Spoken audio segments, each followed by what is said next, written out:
Welcome to the Deep Dive. I'm Shane. And I'm Erica. And today we're setting out on, well, a very different kind of journey than our usual explorations. Yeah, usually we're diving into the amazing music and road trips our friend Kecia shares on her blog, Kecia's Tour Life. Lots of energy there. Right, those vibrant adventures. Yeah. But this time, this deep dive is different. It really is. No concert review today, no fun excursion. This particular blog post, it's about a moment. A really heavy one. Talking about June 25, 2009. A date that probably stands out for a lot of people. The day the music world just sort of stopped. Yeah. Because we lost the king of pop, Michael Jackson.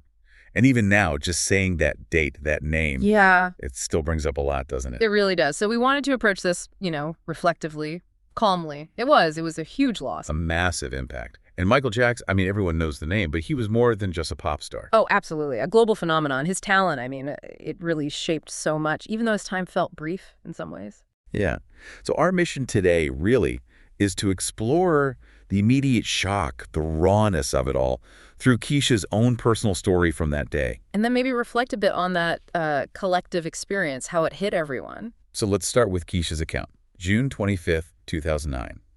She paints this picture of just a totally normal evening. Right. Finished work, running errands. She mentioned stopping at a clothing store. Yeah. Just needed an outfit, she said, for a concert she was going to in Detroit on the 27th. So just ordinary life. Completely. Music playing in the store, just background noise until she gets to the register. And that's when everything just shifts. Instantly. The cashier, apparently quite quietly, just told her Michael Jackson had died. Wow. And Kecia's reaction? Utter disbelief. She wrote, this can't be true. She actually asked the cashier to say it again. Just couldn't process it, I can imagine. And the cashier did, repeated it. And then Kecia describes this silence. In the whole store. Yeah. Fell over the entire store. Like everyone just stopped breathing for a second. It's chilling, isn't it? That shared instant shock. It really is.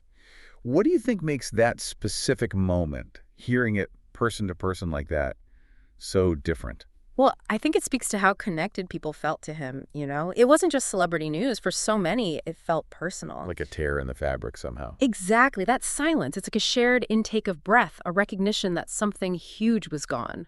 Unspoken, but felt. So the cashier finishes the sale. Quietly. Yeah, almost a whisper, Kecia said. Just thank you.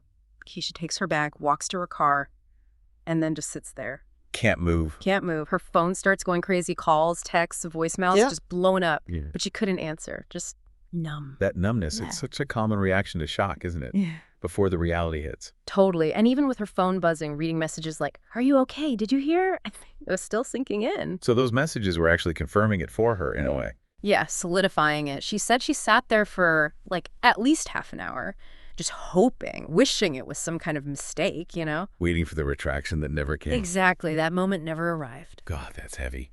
So she eventually drives home. Somehow, yeah. Gets home, sits on her bed, turns on the TV.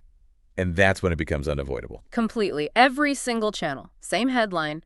Michael Jackson, the king of pop, is dead. And that was the moment she said she just lost it. Understandable. Broke down crying, watched the news coverage for hours, 4 or 5 hours straight, just listening, crying, couldn't move.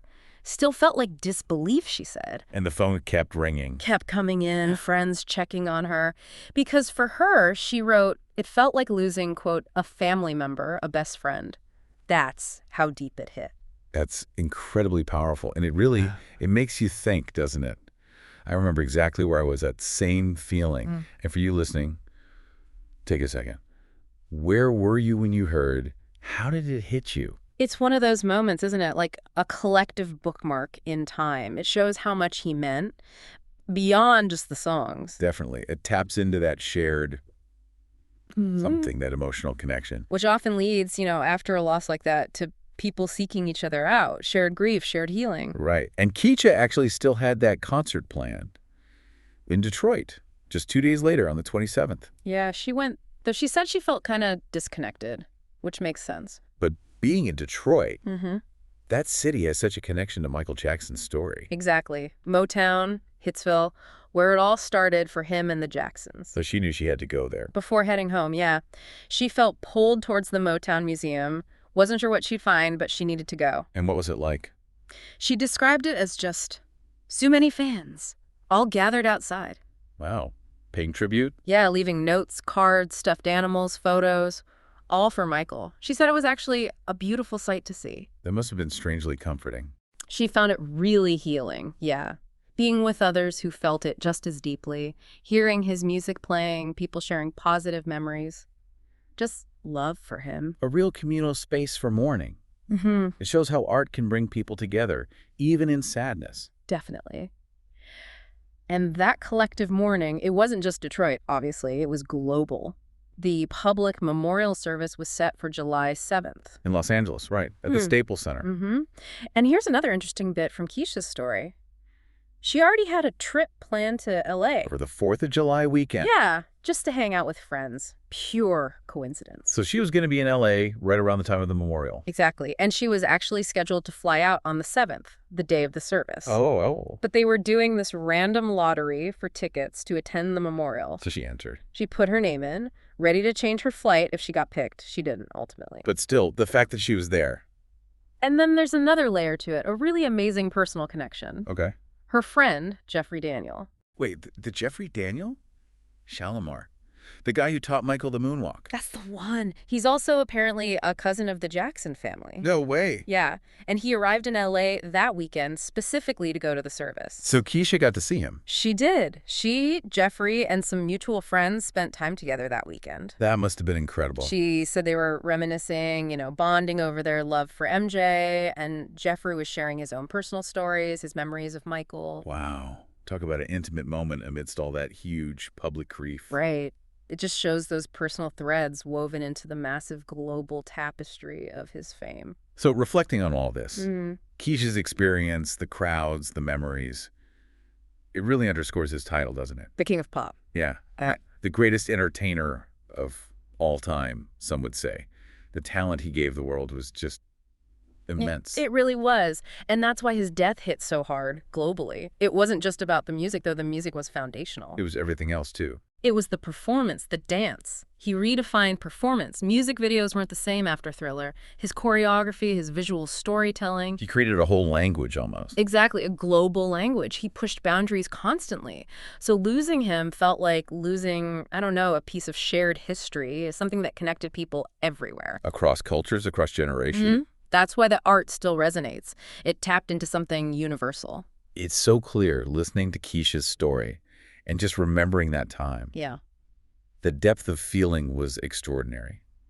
Personal grief, collective grief, Yeah. all tangled together. A truly global moment. Sad, but also kind of profound in how it connected everyone. And it really speaks to his legacy, doesn't it? Incredible, lasting, still influencing artists today. Absolutely. Still touching hearts. Which brings us to maybe a final thought for you listening. Yeah. What does that sheer scale of global grief for one person, for one artist, what does that tell us about music, about performance? About its power to connect us. Yeah. Across huge distances, different lives. How does it do that? It's kind of amazing when you think about it. It really is. A connection that's hard to explain, but impossible to deny. And her closing words in the blog post capture that enduring love so well. May you rest in eternal peace knowing you were and are still loved. That little heart emoji. It says so much, doesn't it? More than just punctuation. It's about this deep, ongoing affection that fans still have. It shows a legacy that hasn't faded. It lives on in the music, the influence, the memories.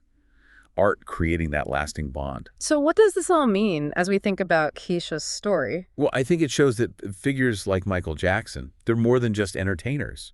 They get woven into our lives, our personal stories, our collective memory. Like cultural family members almost? Kind of, yeah. And Kecia's experience, especially finding that unexpected community and healing at Motown, it shows how the death of an icon can bring people together, create empathy, shared release. It reminds us how connected our emotional lives are to the culture around us. Even shared sadness can be a bond. If you want to read more about Kecia's adventures in music, travel, and her take on other live events, you can check out her blog at keciastourlife.com. And she's also active on social media. You can find her on Facebook, Instagram, TikTok, and YouTube. Just search for Kecia's Tour Life. Thanks for diving deep with us. See ya. See you next time.